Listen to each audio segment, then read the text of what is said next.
Get in, losers, we're doing podcasts. Get in, losers, we're doing podcasts. Yes, I love it.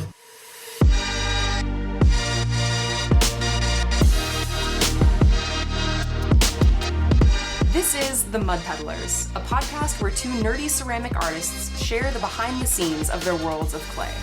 We're your hosts, Lindsey M Dillon. And I am Donte of Earth Nation. This week on The Mud Peddlers, we are doing a follow-up to our kind of two-part series on Eureka moments. Long story short, I did a AMA or Ask Me Anything before I left for my trip to Morocco and Spain with my father. Donte, you were distracting me. I'm sorry. I'm smelling my dirty girl's wooden rib tool. Yeah. RU4. Yeah. Mm-hmm. It still smells like Ohio. Yeah, I found out apparently I'd been holding on to it since we got back. So I'm giving it to you today. But anyway. Thank you. So we are answering and sort of continuing or extrapolating on the question that harta.vs asked on Instagram, which was, among other things, asking what was one of your biggest Eureka moments when trying to master a form or trying to make a new glaze? And did you get there by trial and error, or did you do a bunch of calculations and thinking? What do you think is the best way to make breakthroughs as an artist like that? So last episode, we were talking more about like kind of directly answering that question about like more of the technical side of like when we've had technical breakthroughs. But I thought it would be interesting to also discuss some emotional breakthroughs, since I think those can be as important as the technical breakthroughs. Right. So we did a lot of technicals last time. We did a lot of we did like an hour of technical. I had a lot of technicals. I had a lot of, but I mean, I could probably tie in some a lot of the emotional things are just mental gymnastics, really. Yeah, I mean, but I think it's like it's important because so much of I feel like of those kind of breakthroughs really shape our lives. And, you know, whether you do ceramics as a hobby or professionally, or you do ceramics semi-professionally and you also have another job, you know, however you're doing it, it's like there's the technical side of what we do and then there's the emotional side of what we do. Yeah. And I think those are two aspects that are worth talking about a little bit. There's definitely hurdles that you're gonna have to either let go or jump over mentally. Yeah. In our profession, I guess you would say. And it's like a lot of those connect to the emotional breakthroughs, I would say. Yeah. It's funny because at first I was like, wow, I can't really think of any like big emotional breakthroughs. And then I'm like, wait. Yeah. So there's been a few different ones over the years, and they usually end up as conversations with my mom because she's awesome and she's kind of my sounding board for a lot of like... Your mom's pretty cool. She's pretty great. I like her a lot. I'm glad she's my mom. Anyway, so she's often my sounding board for when I'm either, you know, struggling with something in art or in life or basically anything. She's just my kind of life sounding board. Right. And I've had various times where I've kind of just been like, what is going on in my life? And that one of the earlier kind of breakthroughs I remember experiencing was actually right after I applied for grad school for the first time. I've actually only applied for grad school once. This was back in like 2015, maybe. This was only a couple years, because I graduated from UC Santa Cruz in 2013. And I was still I still had that idea that it's like, yeah, you at some point should go to grad school. And I think there's some debates about that, but that actually kind of was related to one of the big breakthroughs that I had, because when I was applying for grad school, I had a hell of a time writing the like essay prompts that they gave. Why is that? Well, that kind of came down to the breakthrough. Essentially what I was struggling with is something that, you know, y'all have heard me talk about before, but it was really the first time that I really realized that it felt like the people who were in power in art did not think that my work was valuable.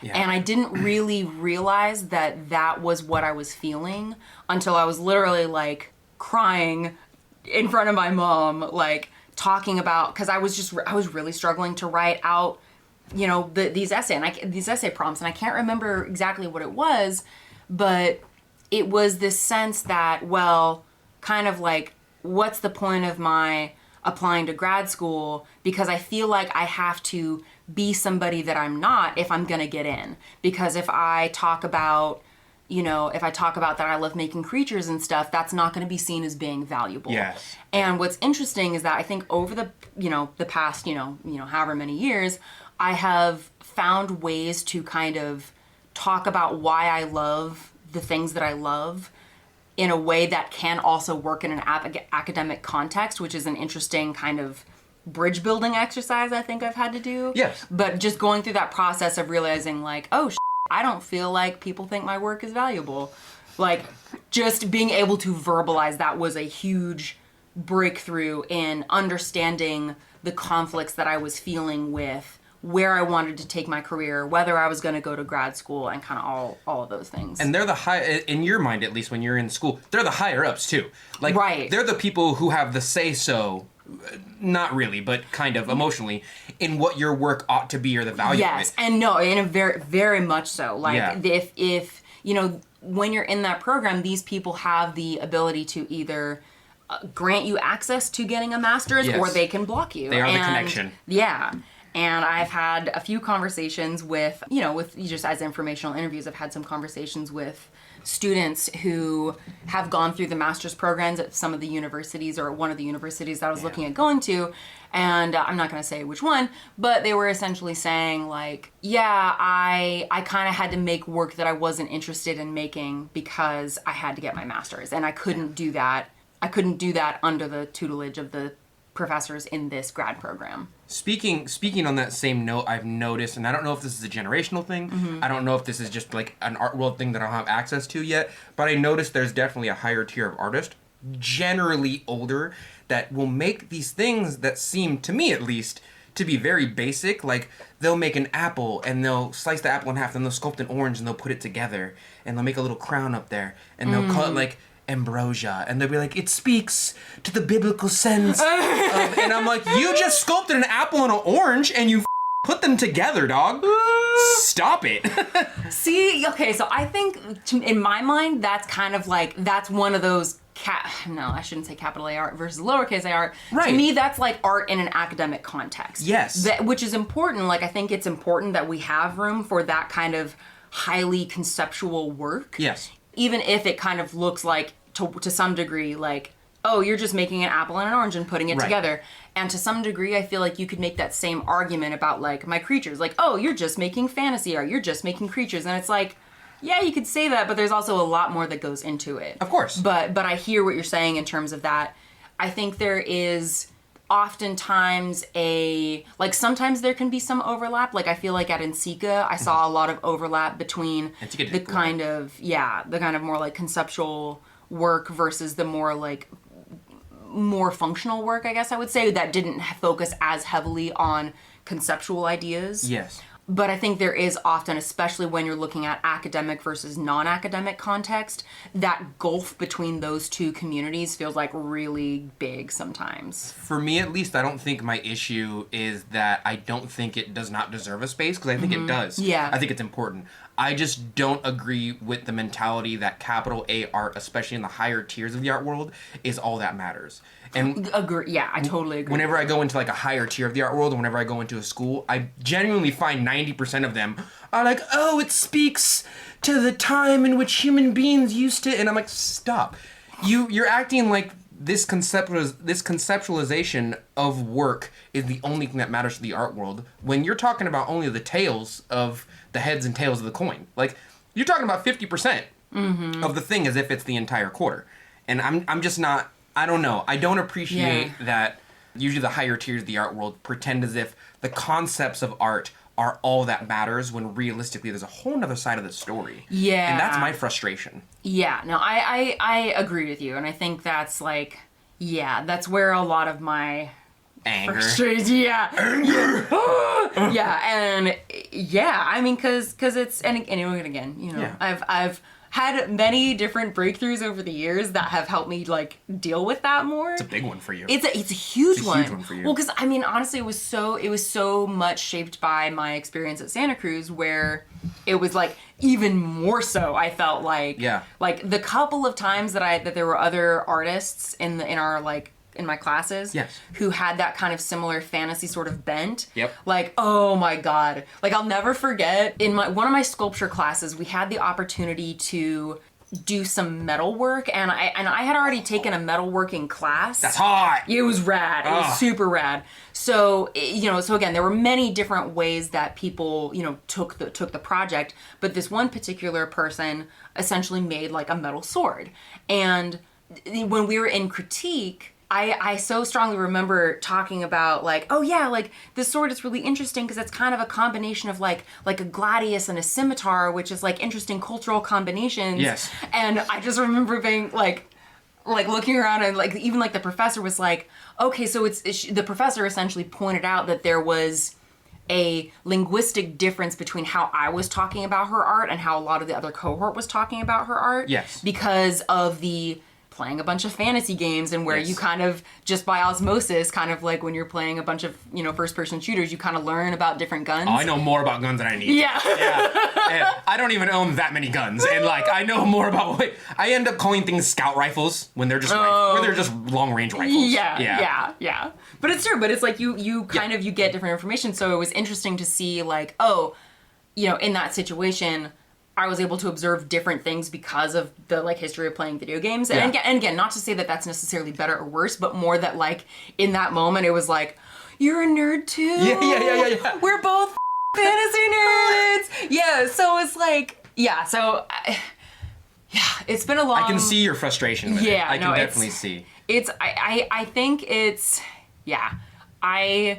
I will still probably always carry a bit of frustration about that, because it honestly, like, those experiences shaped the way that I, approached my life and my business. And I think what's been interesting is this kind of connects to like another emotional, like, kind of breakthrough moment that I had. Mm-hmm. So like a few years ago, probably in 2018, I think it was 2018 or 2019, I was still kind of feeling like I was trying to straddle the distance between the art world and what I saw as like the world of like, film and video games and fantasy and that, and like, sci-fi and that kind of thing. Right.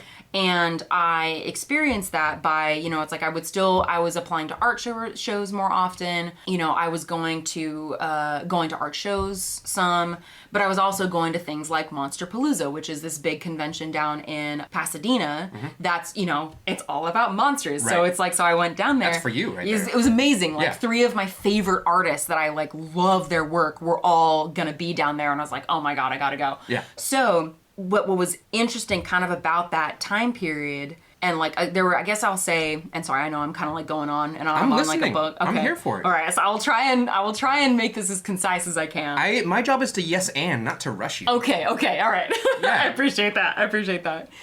So there were a couple different conversations I remember having in that sort of time period where I was more explicitly trying to straddle that gap between those two worlds. Mm-hmm. And so one of them was, again, a conversation I had with my mom, as always. And it was kind of around the idea of where I should be spending my time marketing. Because obviously, when you are trying to grow your own business, you have to kind of figure out, like, okay, where's my audience? Where do I spend my time advertising? And it was interesting because, so my mom was a children's recording artist in the Sacramento area. She performed, she, had CDs, she, her music is in the little boxes at Fairy Tale Town, which is, for those who aren't in the Sacramento area, it's like a little kids theme park where it's like all based on fairy tales. I'm not allowed to watch, not for any real, as it is specifically for children. Yes. And I've wanted to go in there so many times and just like, me, I'm like, there's some cool shit here. But they look at me as a fully grown male, and they're like, you can't go in here by yourself. Yeah, to be honest, they actually, knowing that, if you want to go in there, they have ice cream socials over the summer where, like, as an adult, you can go in. Oh, good. We should hella go. I used to love Fairy Tale Town when I was a kid, and then as I got older, I got more weird looks, and I was like, oh, I'm a threat to you. Yeah. I can't come in here without a child or a woman. That's sad. It's okay. I get it. Like, I when I walk out of the gym and there's a lady in front of me, I walk slower. Yeah. Because I don't, I'm aware of what I look like. Yeah. So anyway, so my mom's her background with marketing was kind of more along the lines of like, advertising to, like trying to get an article in the paper, or there's a magazine for the Sacramento area called Sac Mag. And, she would try and like, she ended up getting featured in that a couple times. She, in terms of like the broader Sacramento, like normie culture, I guess you could say. Normie culture. She was like, that was the kind of the world she came from. And so we were talking about, what kind of advertising I should do that was in that sphere. And I was having trouble because it was like, I know that, for instance, getting into art shows, getting, being able, having an article about my work in a magazine or whatever, like that is its own kind of, or that has its own kind of publicity. And it conveys a certain kind of social clout that is important in those kind of more upper spheres, or within like the broader kind of umbrella culture of wherever you are, right? But there is this other element where it's like, okay, sure, but is that, my experiences were that when I engaged more in that world, I had a harder time finding people who like they would think my work was neat, but it was like, it wasn't really like my people, if that makes sense. That's interesting, but I don't like it. Kind of, or it's like, oh, that's interesting, that's cool, but it's also like, that doesn't translate into sales. So that kind of comes into the second conversation that I had with Cody. For those who don't know, Cody's my partner.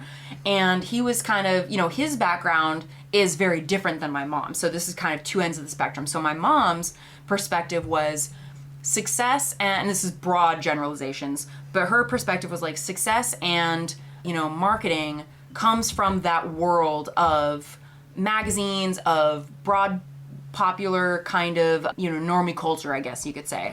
And that means success looks like getting your work into shows. Success looks like having lots of different gallery shows and getting people talking about your work in the culture section of the magazine or of the newspaper and that kind of thing.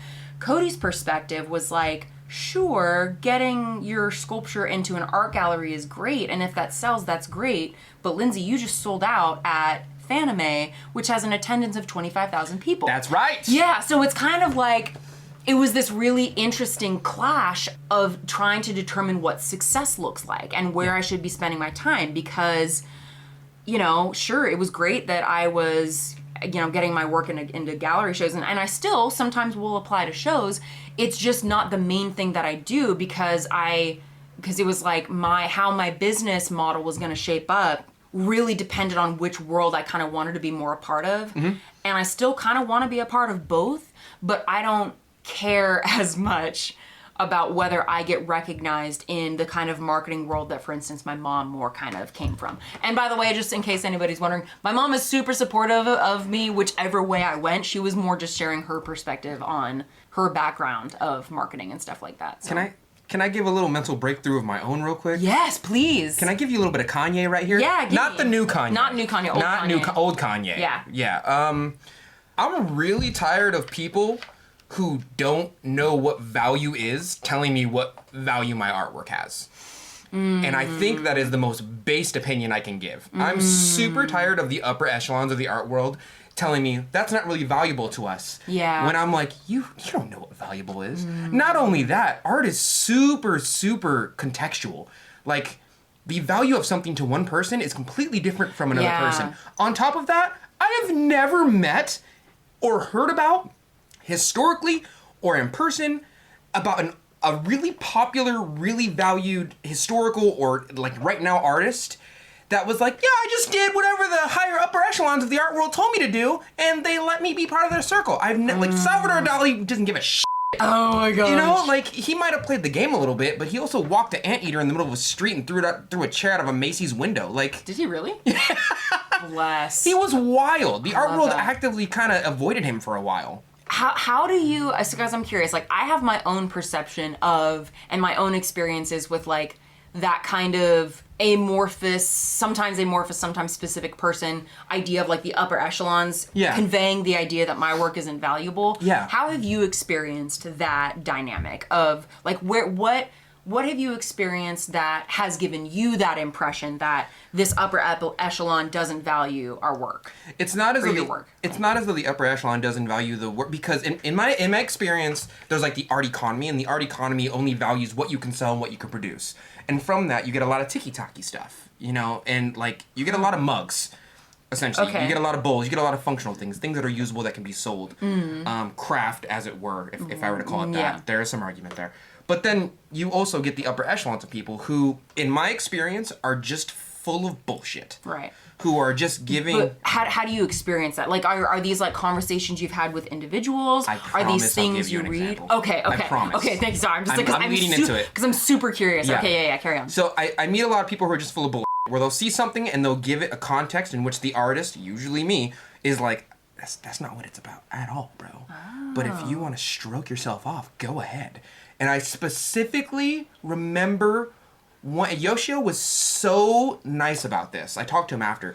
I specifically remember I was in an art show that Yoshio had set up, and I had made this really big fine piece out of Coleman porcelain, and it was like red and black, and it was the first time I discovered that low fire glazes can be used at high fire just fine. Yeah. And it made this beautiful melt, and I was spraying my work so all the colors went in, and my whole brain was like, this is super skillful. Oh. This is like porcelain, and it's weighted correctly, and I made Ron Roy's high gloss black on it myself, and I discovered that you can make something red at low fire and a high. Oh my god, yes, it's super skillful. But there was no story behind it. There was no context. It was just that the color was pretty, and it was super skillfully made. Yeah. It was in the time in which I was into those shapes. And I remember going to an art show, and this guy walked up. I was looking at my own piece at the time on a pedestal, and I was like looking at it from maybe like 5-6 feet away, and I was just kind of looking at it like, yeah, I did a good job. Good job. And this guy came up and started talking to me, just out of nowhere, which is fine. And he was like, "It's a nice piece," and I go, "Yeah, I think it's a nice piece." And as I was about to say something else, he goes, "You know, the two pieces at the top signify a type of duality," and I go, "Yeah," and he goes, "I heard this is one of Yoshio's," and he was talking to me as if he didn't know it was me. He thought it was one of Yoshio's. Well, he thought it was one of Yoshio's students. He goes, I heard this is one of Yoshio's students. It's very big. Yeah. He was just like blowing smoke up the ass of this piece. Oh my god. And he was just like, yeah, this guy really knows his blends, you know. Like, he's like, that's a black, and you can get black anywhere, you know. He goes, yeah. He just started talking. And he was talking about the duality of the piece. At the top, there was this cross-sectional little piece. And he goes, it's really difficult to get something from that large to that small of a mouth. And I was like, yeah. And I tried to keep on being like, it's me. Yeah. But he was just like, yeah. Are you into art? Are you? And I was like, well, yeah. And after a while, I figured out he doesn't fucking know. Oh. And I was like, yeah, I mean, I like the piece. And he goes, are you like a potter? Are you? And it slowly became a tone of like talking down to me. Like, you wouldn't know, right? Oh. You wouldn't know. Oh my god. And I've experienced this maybe 5 times in my life. Oh, wow. Not this scenario, but something where someone who considers themselves in the upper echelons of the capital A art world, describing a piece that has nothing to do with the conceptualization of the piece when you talk to the artist, and they've come up with this fantastic story. Yeah. Where they've just decided to blow smoke of, oh, historically speaking, this is yada, yada, yada. And then you ask the artist, and they're like, I just like red and black. Yes. And it was made of porcelain, and I thought it was cool. And I cannot stand people who are constantly telling me the value of work when they have no idea what the value of it is. And I know that art is up for interpretation based on its concept, and it doesn't have to be from the source of the artist. I get that art is kind of processed through conceptualization and how you feel about it when you experience it. But those specific instances are people that are just, you're full of shit. You are so full of, and you know you're full of shit. You're trying way too hard to be upper class when, like, the kid with the dirty clay shoes is the one who made the piece that you're just stroking it to. It bugs me so much. That is, oh my god, that's so interesting. And I don't meet them a lot. Yeah, especially online, I don't meet them a lot anymore because I think people know what my work personally is about. Yeah. But I've essentially just learned to ignore these people. Yeah. And they feel as though they are the people who have the mantle of responsibility to somehow regurgitate historical sentences as if it was valuable to the work you're experiencing. Yeah. As if, like, let me tell you how to experience this art. Oh, and yeah. I can't stand it. I just developed a glaze that I've been working on for like 6 months. Mm-hmm. And to me, it's very valuable. Yeah. No matter what I see it on, it's very, very... And to other, like, glaze people, they're like, wow, you did that in cone... You made a good red in cone 6 oxidation? That's really valuable. That's a difficult thing to do. Yeah. But to other people who aren't part of that world or didn't create it, they're probably like, yeah, nice red. Yeah. You know what I mean? Yeah. And in that same way, I'm just super tired of people telling me the context and the value of my work when they don't know what the value is. They have no idea. And as soon as I made that mental breakthrough and just decided to ignore the capital A art people who are just pretending to be something they're not realistically, it freed my work so much more. Wow. It immediately made like, I want to make what I want to make. Do you feel like before that you had been trying to make work that appealed to a certain kind of audience? For a while I did, and then Yoshio had a really good talk with me, and he goes, I don't remember exactly what he said, but he was basically said there are things that are valued in the art world that like we culturally aren't going to value. Mm-hmm. And he like showed me a couple pictures, and he goes, this is valuable with like potters and sculptors like this, but as a culture they seem to like these things. Mm-hmm. And I'm totally paraphrasing, but he's like, you probably won't care. Like we as people, we as the ones who make the work don't give a damn. Right. He goes, but a lot of people who don't even make the work realistically will pretend as if, you know what I mean? They'll assign value where there is none, but or a different. I'll say this: different value. They assign a different value, and then instead of kind of leaving room for other views of what makes this piece valuable, they say that, or they give the impression, or sometimes outright say that like this interpretation is the only interpretation. It's almost not emotional. It's almost like, I'll give it that. It's almost like emotional gatekeeping. Like, I made this piece, you didn't know I made this piece, and you see it and you give it a value, and then you go, this is the value of it, everyone. Mm-hmm. Everyone, this piece is good for this reason. Yeah. And then the artist is like, I didn't, no, that's not true. Yeah. That's not, shut up, nerd. You don't know. Actually, I made it, so maybe shut up. Like, and I experience more of that than I would like to. But for to cap that off, my mental breakthrough was to just ignore them. Yeah. To just ignore them. And like, I like playing my own game. And to reiterate, I've never heard about, or the game is definitely to be played. But most of the time you hear about really popular artists, it's because they played their own game so well that the art world in and of itself couldn't ignore them. I don't know. I don't meet many people who play by the rules and get famous off their work. I'm just saying. Yeah. You know what I mean? I agree with you. Because I encourage almost every weird thing that someone wants to do now. Yeah. Because I think it's like, it's another branch of the tree that you can go down. It's another branch of the path. But like, I try and be honest with people when I'm like, that has been done before. Yeah. But I can still work on it with you because it's another tool on the belt of craftsmanship. Mm-hmm. But like, whenever someone's like, what if I do this, this, and this? I'm like, do it. Please do it. Put the pictures on Glazy and then report back to me. Yeah. So we can learn as a cohort. Yes. You know what I mean? But like, if the art world in general goes, I don't really like that. I'm like, oh yeah, I don't care. Yeah. I don't care what you don't like. And I feel Keep drinking your wine and cheese. Yeah. I mean, admittedly though, wine and cheese though, it do be pretty tasty. Well, you are a cheese person. I am totally a cheese person. But what I love about that is that it helps free up what success means. Yeah. Like, because again, it's like if you're always trying to measure yourself by that other standard and you don't quote unquote succeed in that way, it diminishes the other ways that you are successful. And I think recognizing that, like, I mean, because again, you know, in my experience, the biggest thing was like recognizing that, like, oh yeah, like I recognize that the world of galleries and the world of like capital AR or whatever, it does have some power to it. Like if you get recognized by that, you get a certain kind of power. Yeah. But that doesn't guarantee financial success, 100%. Which is a huge one. And then another one is that you can find success in other areas that, you know, like again, like, you know, selling at conventions or, you know, for you, like you've created this whole business around your YouTube channel and around educating people. Calling it a business, I don't know.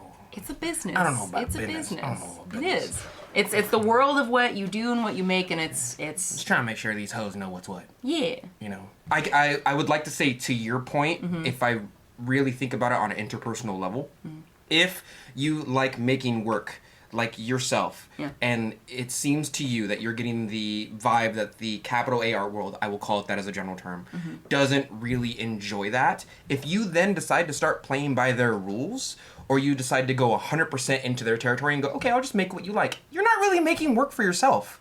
You're not really making your art. You're just making... You're just applying your skills to their aesthetic. Yeah. And which I don't like that. Yeah, and the thing is, I think if you want to do that, go for it. Like, I think ultimately it's about... If you want to sell out, go ahead. I mean, go ahead if you I've want got to. so many issues with that term. I know. Yeah, I know you're just baiting me. I know you're just baiting the out of me. Baited. Yeah. Oh, you just pulled aggro so hard. I'm sorry. But I mean, like, that's the thing, is that, like, it really doesn't matter if, like, that's what you want to do. Because, I mean, again, like, you could look at, someone could look at me, who came to ceramics doing mostly sculpture, but now, because I want to do art full time, and for me that means making a lot of mugs, someone could consider that selling out. And for me, I'm like, well... I like making mugs. They'll forget you, yeah. Yeah, I like making mugs. Yeah. But if I start doing things that I actively don't like in order to appease the capital A art world, I do think there's a bit of an issue with that. I'm not going to say, like, no, 100% full stop, don't do it. But I will say, like, I couldn't imagine myself being happy as an artist or with my own work if I were making work solely that I don't want to do in order to appease people that I feel like have the mantle of say-so on my work. Yeah. And to reiterate, again, I'm tired of people telling me the value of my work when they don't know the value of it. Especially because it's not their work. Yeah. And I'm super tired of the capital A art world blowing smoke up the piece's ass just to, like, seem fancy. Yeah. Just shut up and get drunk at the party off your wine, drink your cheese, get more calories than you need, go home, watch flippin' Digimon, and go to sleep. Yeah. I love Digimon. Digimon's pretty great. I started naming my glazes after Digimon. I know you did. I love it so much. The cool thing about when you make your own glazes, you can name them whatever you want. And if they're good enough, people can't not call them that. They're like, yeah, what are you using? Angemon. Angemon, don't you mean like lilac bombast or lilac silk? No, it's called Angemon. Oh, Angemon. Yeah, I think it's better that way. Is that a Digimon name? Yeah, it's a Digimon. The fact that someone would recognize that indicates a level of know-how that makes me happy. Side point, right? Yeah. There is an International Potters Day. That's cool. And you're supposed to share the work of one of your favorite potters on, like, your social media as part of it. And one of my favorite glaze chemists essentially made this as part of it, and she saw my glaze on Glazy, and then she put it in a thing. Oh, but that's cool. Do you recognize that symbol? With the glaze? Oh my god! Oh my god! It's from. It's the Iron Banner symbol from Destiny. Oh my god! I love that so much. But when I told her, I was like, oh yeah, and I gave her a bunch, and I was like, here's a bunch of other pictures if you want to use them, and she goes, I like this one, and I was like, yeah, I like it. I think the two wolves medallion is better, and she goes, oh, I just recognized those are wolves. And it kind of registered to me that, like, all the people experiencing this piece right here have no idea that it's a Destiny thing. They have no idea. But the amount of people who will go, oh, the wolves in between a tree that symbolizes the fight in every human being. But that's all okay. in between. It's from a video game. Yeah, but that's okay, because that's the thing. Like, okay, because my argument, I know we've kind of talked about this before, but I think I think what's nice about that is that, again, like, for some people, that, like, it's important that people can have their own interpretation of art. And if somebody connects with it that way, that's fine. I think it's just about whether then you go to say that that's the only way that art can be interpreted. I agree. Yeah. I agree. I do enjoy other people's interpretation of my art because I love when they give me the experience and what it means to them as just a life. Like, oh yeah, it reminds me of a time when I was a little girl. Yeah, that's fine. Yeah. But, like, don't go to a crowd and be like, this is what it is. Yes. Did you make that art? No, I didn't. But that is what the interpretation is. I'm from the wine people. I eat the cheese, I drink the wine, and I tell you what the value of art is. Yes. I will buy it for twice of what it's worth, which I decide the worth, by the way, because I'm from the capital A art world. And me, the nerd in the crowd, who's like, that's from a video game. You know what I mean? Love that. Yeah. Like, you dumb. Oh my god. Not to say that she did that. She didn't do that at all. No. I'm saying that there's those people out there. She's actually one of my favorite glaze chemists. What I was thinking of as you were talking about this whole dynamic is I've been thinking of a couple instances where I've seen instances that have given me hope for there being more of a crossover in the chart of the kind of work that I'm interested in and the capital A art world. Oh yeah, they're not segregated really. No. There's sometimes it can feel like there's a big gap, but there's a few instances that I kind of want to share to help in case folks also feel that sense of like, oh, the kind of work I'm interested in making isn't valued, because I think a lot of it is about finding where people value your work. A couple instances where I've seen that is there is a magazine called Beautiful Bizarre, and if I'm remembering that name correctly, and they are an art magazine that shows all kinds of work that, again, is being shown in galleries, is being shown in more traditional capital A art world spaces, but it kind of blends that line where it's just different kind of work. Like it's the kind of work where I'm like, oh, this is the kind of work that I could see showing up at like a film and video game festival, something like that. I can also think of Companion Gallery, which is, I can't remember where they're based out of, but that's their like Instagram handle is all Companion Gallery. And what I found great is that in their application, and I'm not sure if this is still the case, they may have changed it, but the last time I looked, in their application for like trying to be an artist showing in their gallery, they specifically have a section that kind of talks about like, yeah, like we don't need to hear a huge dissertation on the big meaning of your pieces. Like essentially they're kind of saying, they didn't use these words if I remember correctly, but they're essentially saying like, don't be extra about it. Yeah, like we don't need your work to be super life-changing capital A art, big conceptual. We essentially saying we don't need your work to be highly conceptual to get in. You're trying too hard. Whenever someone makes a highly conceptual piece and makes a big old dissertation on it, sometimes it deserves that, but it often gives me the vibe of like, not you as an artist, but the person looking at it whenever they give that speech of like, oh yeah. I'm like, you're trying too hard, man. I don't know. You just gave me like a paragraph of historical. It looks nice. I don't know. I guess because I come from that more academic background, I feel like I have more room in my brain for leaving room for that kind of interpretation, because I think, to me, it kind of feels like reading Shakespeare. Because if you read Shakespeare, there's a whole lot of words, there's a whole lot of things that, like, there's references that don't really make sense. Yes. But if you learn about the historical context about, behind certain words, or you learn that, oh yeah, this funny turn of phrase that doesn't make sense in our modern context, this is what it used to mean, it helps you understand the work better. And so to me... Sorry. What? The Shakespeare thing. I know. It's like the only, like, I mean, again, it's like it's Shakespeare, because again, it's like that instance of like super high, it's considered intellectual spinach. Like, it's important, obviously, but essentially what I'm trying to say is that just because it's a big paragraph of information doesn't mean that it's not that it couldn't be helpful and interesting. But I also hear what you're saying in terms of, it can feel like folks are trying too hard. Can I add something else though? Because I know you want to say something. Yeah. So one other instance that I've seen of people trying to navigate this space of what's good enough or what's not is the artist Redivider. Redivider, Is this an artist or is this an item? This is an artist. So this person, and I want to say another person that they also, like, these two people applied to like a group show, and they didn't get in, and they actually posted a picture of the piece with the words like "not good enough" in the phrase, and then they talked about the experience, kind of like what we're talking about, where it's like, oh, because they make work that's that could be considered like kind of like within the horror genre.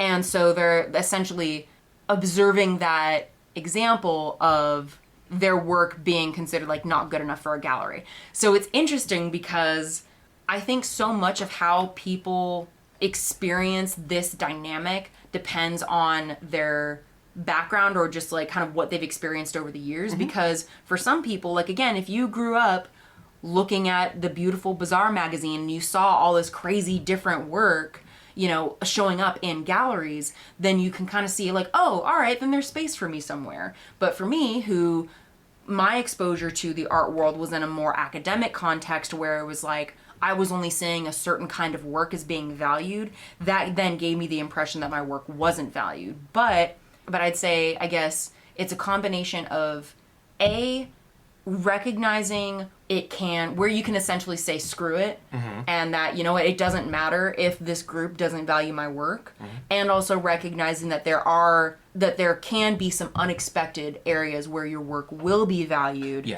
given the right context, you know? I agree.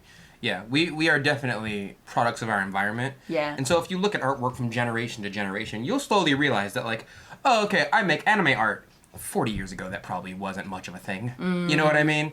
And so when the capital A art world is like, yeah, we don't really like anime artwork here. We don't really value that. You're like, well, what you value now is what was valued 40 years ago. And 40 years ago, they probably didn't like what you made either. Yeah, they're just dead, so they can't say so now. Value changes over time. So don't. That is definitely a mental break with the Shakespeare thing. I'm sorry. Yeah, no, carry on. I just imagine someone's like, you don't even understand the term. I bite my thumb at thee. Oh. And someone in the corner is like, oh yeah, middle finger. How about that? You understand it? And you understand the value of that? You get the context on that. You get the artistic contextual visualization on that. It's my driving finger right there. I don't know why he's a construction worker. Yeah. But yeah, that to me kind of, like, that interaction kind of sums up the Shakespearean, like, I bite my thumb at thee versus the guy who's, like, the middle finger. Same Right. The same exact thing, really. But one of them is just saying it in, like, a, oh, yes, type of way. And I feel like the art world really likes that. Oh, yes. Yes, but when that was first written, it wasn't like an oh yes, like it was our equivalent of giving someone the middle finger. Exactly. But it's just that, and that's the generational change, I guess. Yeah, very much so. Yeah. There's one other breakthrough that I can think of. Please. Okay. With a side of carrots and mash. Oh yeah. Okay. And peas. I like carrots. Peas do. Okay. Peas do. You get it? Yeah. Because mashed potatoes, carrots, and peas go together? I get it. Yeah, like bangers and mash. And then peas. And then peas. Did you understand? I get it. All the way around there. Yeah, dad jokes. I'm here for it. I'm a father. There's dads, there's Father's Day. And then there's Daddy's Day. Oh God. I deserve gifts on both. Oh boy. Thank you. Okay. So, alright, so my last kind of emotional breakthrough that I can think of happened when I turned 30. And it was funny because I wasn't really expecting to have like I'm 30, I'm having a crisis type of situation. At 30? Yeah. There's like a thing about turning 30 and then like having like a crisis because you're 30. We're not that old. Yeah. What? Despite the various, work that I've done over the years to try and have confidence in my work, to recognize that my work has value. Yes. I was still sometimes finding myself struggling with how to present myself. Okay. And in this particular situation, from what I can remember, it was when I was redoing my website. Again, it's always like when I have to start writing about myself is when these things end up coming up. Like the first time it was when I was applying to grad school, and in this situation I was trying to write the About Me section for my website. And what the breakthrough was the realization that like I cannot be palatable to everyone. Hell like no. I can't make myself small enough and unobtrusive enough to not piss off or upset somebody. Get it. Right? Yeah. So I'm like You're gonna hate me either way. I might as well do what I feel like doing. Basically, yeah. Yep. And where that was difficult is because again, like, I'm raised, I'm a woman, right? Like, I'm kind of on the gender fluid spectrum, but like, I'm raised as a woman. So it's like, I have that aspect within my personality. It's like, oh, you have to please people. You have to, accommodate, right? Or you have to, you have to be careful about who you are because otherwise people will reject you. They're not worth pleasing half the time. Yeah. And the thing that I was struggling with was feeling like as I am writing about myself and why I do what I do, it was like, am I writing for, the people who already follow my work? Am I writing for, the gallery owners? It's like, it kind of was combined with how I presented myself online. It's like that issue of code switching, right? Even though it's not racially code switching, it's like... You're still switching the code. Yeah. Yeah, so I kind of had this like, conversation with my mom, tears in my eyes, and I'm just like... There's a lot of crying with mom conversations. There's so many crying. Why is there so much crying? Because it's me processing things emotionally. Is that normal? For me, it's normal. I think it's just, It's just, I cry sometimes. I I also cry. Yeah, it's the big feels. I'm normal. Yeah. Do you actually though? No. You should. No, I'm a guy. Yeah. Well, I guess I'm more like, if I were to be realistic in the way that I explain it, and for those who listen to the podcast before, I don't care about gender so much because it's not like a law of the universe. Right. Sex is not gender. Gender's really made up for our society. And even sex is like, there's a lot of misunderstandings about how it works. Yeah, and like my gods don't care what gender you are. they only care about how much money you got and how much power you got, like how powerful you are. And so when someone's like, "You're a guy, right?" And I'm like, "Yeah, sure, yeah."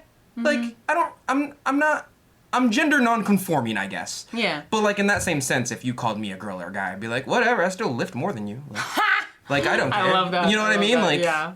My gods do not care about your gender at all. About my gender specifically. And so, yeah, sorry, I didn't mean to derail, but I get what you're saying. Society has essentially labeled us as this thing because we're born as this thing. And so because of that, we go through certain experiences. With how we're raised. Especially from like the age of like 5 on, being how we're raised and how the world reacts to us.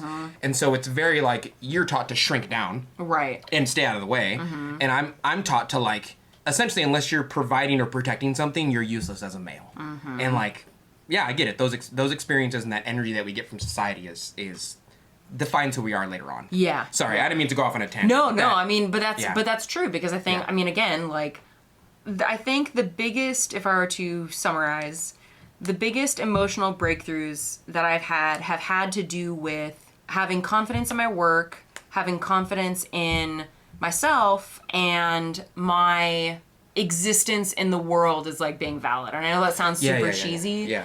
And I think what's interesting about what kind of we both have shared is that, like, in terms of what can help lead people to these breakthroughs, I think a lot of it is about having conversations with other artists, you know, or like having mentors that you can like talk to. Because, you know, again, it's like for me, oftentimes I talk with my mom, you know, I'll sometimes also talk with Cody. You have talks with Yoshio Taylor. Yeah. You know, we also can see, like, again, seeing Redivider's post about, you know, his work, quote unquote, not being good enough to get into the show, and seeing how other people react to these dynamics all helps inform and guide and impact how we experience and deal with these dynamics. And that reaction is super based. What? I didn't let you into the art show because I didn't think it was good enough. Oh yeah? Let's see what the world thinks. Yeah. Post it like, good enough? Huh? And then getting more traction than the amount of attendance that the art show would probably get. Yeah. That's based as hell. I know. I love it. I love it. Just so cool. Ran up on him. I kind of admire it, honestly. No, I do too. I think that's an awesome reaction because, again, like, I think especially if you're starting out, there's so much, I don't know, it's just, I don't know, maybe I'm projecting here, but I feel like there's a lot of concern about, like, you know, when am I good enough as an artist? You know, how do I sell my work? How do I get my work out there? What is success? You know, and I think sometimes also people just don't even ask, like, themselves, what does it mean to be successful? And I think that question is huge because, you know, if it doesn't mean getting into this specific art show, okay, why? Like, let's look at some of the things behind that. And yeah, but I agree. That reaction was amazing. I enjoy the mentality of, and I know it's very wordy to go through the motions like this, but, you know, I razor things down a lot. Yeah. But I enjoy the reaction of doing so good that they cannot ignore you.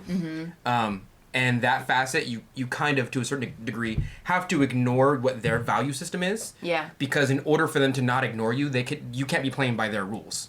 You have to play by their rules and exceed them. You essentially have to, it's not about who did it first, it's about who did it better. You know what I mean? And it's, at the end of the road, if I were to compress all of this down into one, like, compressed piece of mental advice for anyone who finds these mental roadblocks, especially that of what we're talking about today, them. Yeah. Dude, them. Yeah. Do what you do and do it better than they do it. Yeah. When they're like, I don't really like this. Give a shit what you like. Yeah. You'll find somebody who will. Care what you... Like, if you wouldn't take their advice, why are you taking their criticism? Oh. Why? I like that. Why?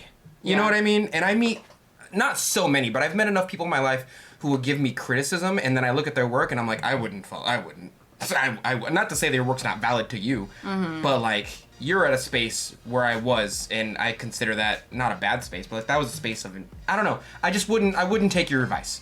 So why am I listening to your value system when your value systems are not mine right now? Yeah. Yeah. Welcome.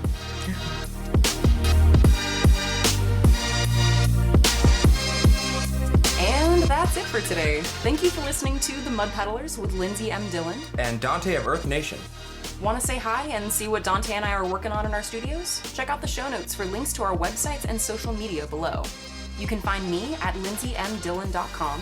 That's LINDSEY, M as in monster, DILLON.com, and on Etsy, Instagram, and Facebook at Lindsey M Dillon.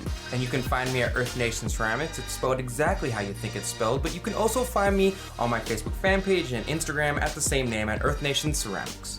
If you enjoyed hanging out with us today, or you have a question or topic you'd like us to discuss, take a second to rate and review The Mud Peddlers in Apple Podcasts. It helps our podcast reach new listeners, and we really appreciate the feedback. Thanks again, and we'll catch you next time.